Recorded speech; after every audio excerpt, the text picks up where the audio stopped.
हमारे आज के टॉपिक का नाम है न्यूट्रिशन एंड इट्स इम्पोर्टेंस। तो चलिए चलते हैं आज के टॉपिक पे। अगर हम न्यूट्रिशन को डिफाइन करें तो इसकी डेफिनेशन बनती है कि ये उस प्रोसेस का नाम है जिसके ज़रिए कोई भी जानदार अपनी खुराक को हासिल करता है और उससे हासिल होने वाली जो ग़िज़ाइयत होती है या न्यूट्रिएंट्स होते हैं उनको वो इस्तेमाल करता है।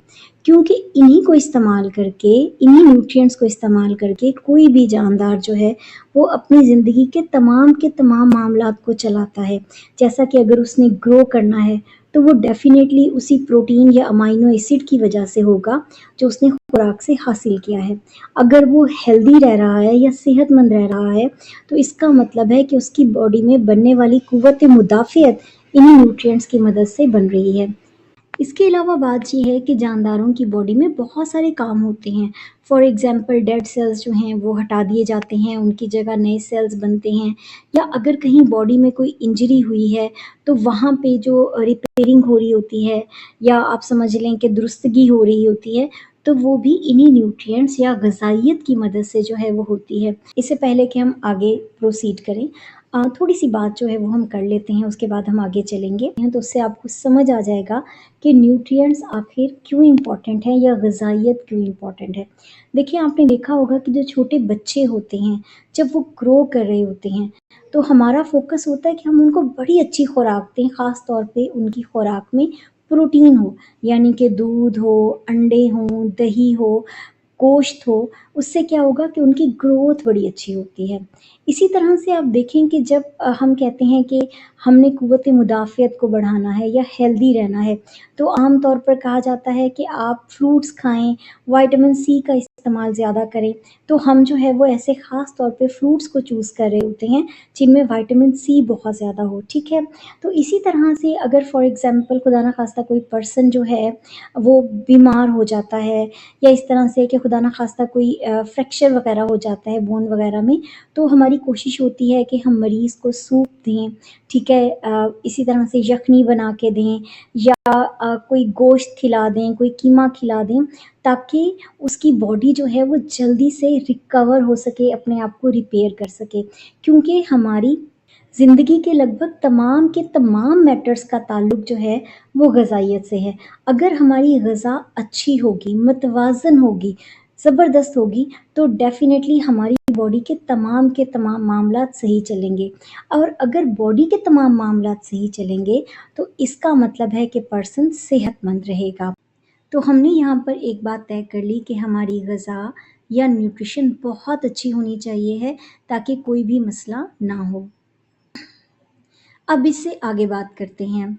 तो बात ये है कि जितने भी एनिमल्स होते हैं, ठीक है? एनिमल्स में आप डिफ़रेंट किस्म के एनिमल्स या जानवरों को शामिल कर सकते हैं, लेकिन ये याद रखिएगा कि इंसान का ताल्लुक भी किंगडम एनिमेलिया से है, या आप समझें कि ये भी जानवरों के किंगडम से ताल्लुक रखता है, ठीक है? तो इंसान समेत तमाम के तमाम जो एनिमल्स होते हैं, वो अपना खाना खुद नहीं बना सकते। जब एनिमल्स अपना खाना खुद नहीं बना सकते तो फिर इनको खाना हासिल करना पड़ता है दूसरे जानदारों से। फिर वो प्लांट्स हो सकते हैं, वो एनिमल्स भी हो सकते हैं। तो हर वो जानदार जो अपना खाना खुद नहीं बनाता और दूसरे जानदारों पे डिपेंड करता है, चाहे वो पौधे हैं या जानवर हैं, तो इस तरीक़ा ग़िज़ाइयत या न्यूट्रिशन को हम हेटेरोट्रॉफिक न्यूट्रिशन कहते हैं। तो यहाँ पे हमने तय कर लिया कि तमाम के तमाम एनिमल्स हेटेरोट्रॉफिक हैं, ठीक हो गया? अब हेटेरोट्रॉफिक जो एनिमल्स हैं उनकी न्यूट्रिशन डिफरेंट स्टेप्स में जो है वो मुकम्मल होती है। सबसे पहला स्टेप है इंजेशन, इसका दूसरा स्टेप है डाइजेशन, तीसरा है एब्ज़ॉर्प्शन, चौथा है एसिमिलेशन और पाँचवां है इजेशन। तो हम बात करेंगे सबसे पहले स्टेप की। न्यूट्रिशन का सबसे पहला स्टेप है इंजेशन। इंजेशन का मतलब है कि आप खुराक को इनटेक करते हैं। आप खाने को खाते हैं या आप कुछ भी पीते हैं, खा रहे हैं या पी रहे हैं, तो इसके लिए माउथ के ज़रिए जब आप खाते हैं या पीते हैं, इसको हम कहते हैं इंजेशन। तो न्यूट्रिशन का पहला स्टेप है खाने को खाना, ठीक है? जिसमें हर एनिमल मुंह के रास्ते जो है वो खुराक को इनटेक करता है, चाहे खुराक सॉलिड की शक्ल में है या फिर लिक्विड की शक्ल में है। न्यूट्रिशन का जो दूसरा स्टेप होता है वो होता है डाइजेशन। डाइजेशन से मुराद होती है कि जो खाना हमने इनटेक किया है, अब हम उसको ब्रेक डाउन करेंगे इनटू स्मॉल पीसेस, बहुत छोटे छोटे पीसेस में, ताकि हमारी बॉडी जो है उस सबको एब्जॉर्ब कर सके।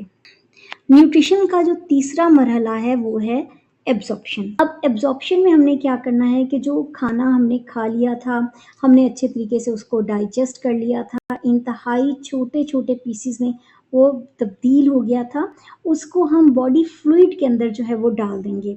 ठीक है, वो बॉडी फ्लूइड ब्लड भी हो सकता है, वो बॉडी फ्लूइड लिम्फ भी हो सकता है। ठीक है, अब वो बॉडी फ्लूइड के ज़रिए, ब्लड के ज़रिए फाइनली वो जो है वो बॉडी के तमाम सेल्स में चला जाएगा और सेल्स को वो ग़िज़ाइयत हासिल हो जाएगी। अब बात ये है कि जो एब्ज़ॉर्ब्ड खुराक हमारे खून के ज़रिए हमारे सेल्स के अंदर चली गई है, या जो न्यूट्रिएंट्स हमारे सेल्स या टिश्यूज़ के अंदर चले गए हैं, अब ये सेल्स या टिश्यूज़ इनको इस्तेमाल करेंगे। तो एब्ज़ॉर्ब शुदा खुराक को या न्यूट्रिशन को इस्तेमाल करने का प्रोसेस कहलाता है एसिमिलेशन। ठीक है, यानी कि अब हमने ग़िज़ाइयत का इस्तेमाल करना है, फिर चाहे हम ग्रोथ के लिए इस्तेमाल कर लें, चाहे हम जरासीम से लड़ने के लिए इस्तेमाल कर लें, तो जब हम इस्तेमाल करेंगे ग़िज़ाइयत को या न्यूट्रिएंट्स को, तो इसको हम कहेंगे एसिमिलेशन। न्यूट्रिशन का जो लास्ट मरहला एनिमल्स में होता है वो होता है इजेशन। इजेशन से मुराद है कि जो खुराक बॉडी के अंदर डाइजेस्ट नहीं हुई या कोई वेस्ट फूड है जो बॉडी को नहीं चाहिए है, उसको बॉडी से रिमूव कर दिया जाता है या उसको बॉडी से निकाल दिया जाता है, और इस प्रोसेस को हम इजेशन कहते हैं। अब जो बात हम करने जा रहे हैं वो बहुत ज़्यादा इम्पोर्टेंट है, और वो बात ये है कि आखिर हमें डाइजेशन की क्या ज़रूरत है। ठीक है, यानी कि हम डाइजेशन करते ही क्यों हैं। ठीक है, तो हमेशा याद रखिएगा कि जो खुराक हम खाते हैं वो बड़े बड़े, आप समझ लें, मॉलिक्यूल्स के ऊपर मुश्तमिल होती है या पॉलीमर्स के ऊपर मुश्तमिल होती है। यहाँ पॉलीमर से आप मुराद ले लें बड़े बड़े मॉलिक्यूल्स। वो इतने बड़े होते हैं कि वो हमारे सेल्स के अंदर दाखिल नहीं हो सकते, वो इवन हमारे ब्लड में दाखिल नहीं हो सकते हैं। वो बहुत ह्यूज पार्टिकल्स होते हैं, जैसा कि कार्बोहाइड्रेट्स, प्रोटीन्स और फैट्स। देखिए, हमने ग़िज़ा खाई क्यों है? हमने ग़िज़ा इसलिए खाई है, न्यूट्रिशन हमने इसलिए हासिल की है कि वो हमारे सेल्स के अंदर जाके काम करे। लेकिन जो ग़िज़ा हम खा रहे हैं वो इतनी बड़ी है कि वो तो हमारे सेल मेम्ब्रेन को क्रॉस ही नहीं कर सकती। ठीक है, इवन वो ब्लड में भी एज़ इट इज़ आसानी से ट्रांसफ़र नहीं होगी। तो इस मसले को हल करने के लिए वो जो ग़िज़ा के या न्यूट्रिशन के बड़े-बड़े मॉलिक्यूल्स होते हैं, जिनको हम पॉलीमर्स कहते हैं, उनको हम ब्रेक डाउन करते हैं, उनको हम तोड़ते हैं छोटे छोटे स्मॉल सॉल्युबल पार्ट्स में या मोनोमर्स में। अब जब वो छोटे छोटे पार्ट्स में तकसीम हो जाते हैं या आप समझ लें कि डिवाइड हो जाते हैं, तो वो डेफिनेटली इस काबिल होते हैं कि वो ब्लड के ज़रिए हर सेल के अंदर पहुंच सकें। जैसा कि पॉलीसेक्राइड्स जो हैं वो सिंपल शुगर में तब्दील हो जाती हैं, कॉम्प्लेक्स प्रोटीन्स जो हैं वो अमाइनो एसिड्स में टूट जाती हैं, लिपिड्स जो होते हैं वो फैटी एसिड्स में टूट जाते हैं। तो ये वो पार्टिकल्स होते हैं, sugar, amino acids, fatty acids, जो खून के अंदर चले जाते हैं, खून के अंदर जा सकते हैं और फिर ये आसानी से बॉडी के सेल्स और बॉडी के टिश्यूज़ में जा सकते हैं। अब वो सारे का सारा प्रोसेस जिसमें हमने उन बड़े-बड़े फूड पार्टिकल्स को तोड़ा, पॉलीमर्स को तोड़ा, ताकि वो छोटे बन जाएँ, ताकि सेल्स के पास पहुँच सकें, ताकि सेल्स उनको यूज़ कर सकें। वो तोड़-फोड़ का जो प्रोसेस है उन पॉलीमर्स को तोड़ने का या ब्रेक डाउन करने का, उसको हम डाइजेशन कहते हैं। और पर्पस फिर वही कि वो छोटे मॉलिक्यूल्स होंगे तो वो आसानी से सेल्स के अंदर चले जाएँगे। और जब वो सेल्स के अंदर चले जाएँगे तो सेल्स मज़े से उनसे काम करेंगे। इस तरह से हम खाई जाने वाली खुराक का फ़ायदा उठाएँगे या उसको इस्तेमाल करेंगे।